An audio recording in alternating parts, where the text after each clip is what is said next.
I'm really curious to know what you're seeing across multiple businesses and the economy. Where are people going wrong?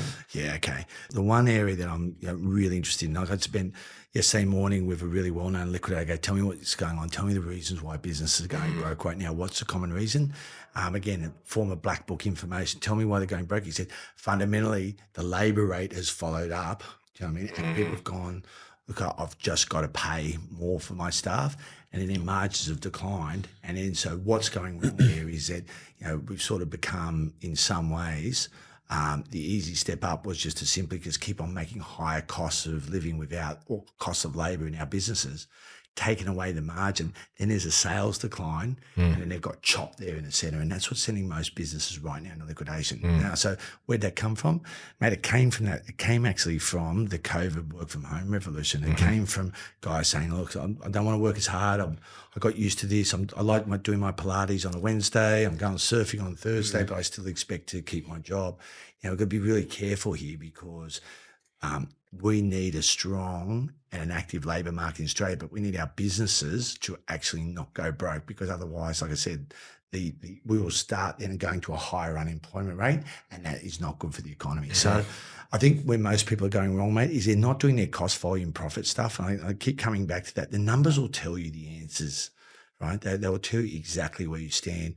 And so if you rebuild that and go make your decisions based on what impact will this have to me, rather than, like I said, as drunken sailors just going, oh, cool, we're doing all right, sure. Do you know what I mean?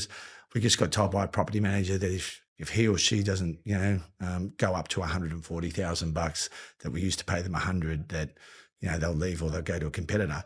Well, we had to actually change our businesses at that time and go stop following it up, because eventually if there is a change of revenue, that's actually going to crunch the business, and it's going to crunch the owners as well. So I think that's the biggest issue, is not understanding the labour coefficient. I also too, I'm a junkie for AI right now, and how that can actually really improve the costs of running your business and the parts that replace. If you're not onto it, get onto it, because all your competitors are.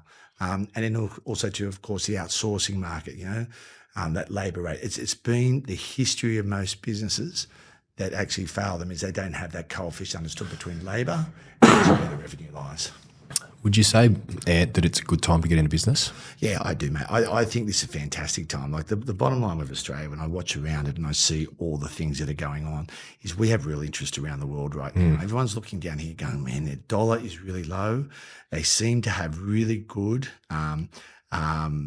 growth rates as a country. We've got 25 million people in Australia on the same land mass as America has 350 million. Right? So the opportunities here are really, really high. Our property market is probably the most undervalued market in the world. So yeah, to go into business right now, it was a lot easier to go in like now than it was for me when I went out by myself in 1997. As I said, interest rates are lower.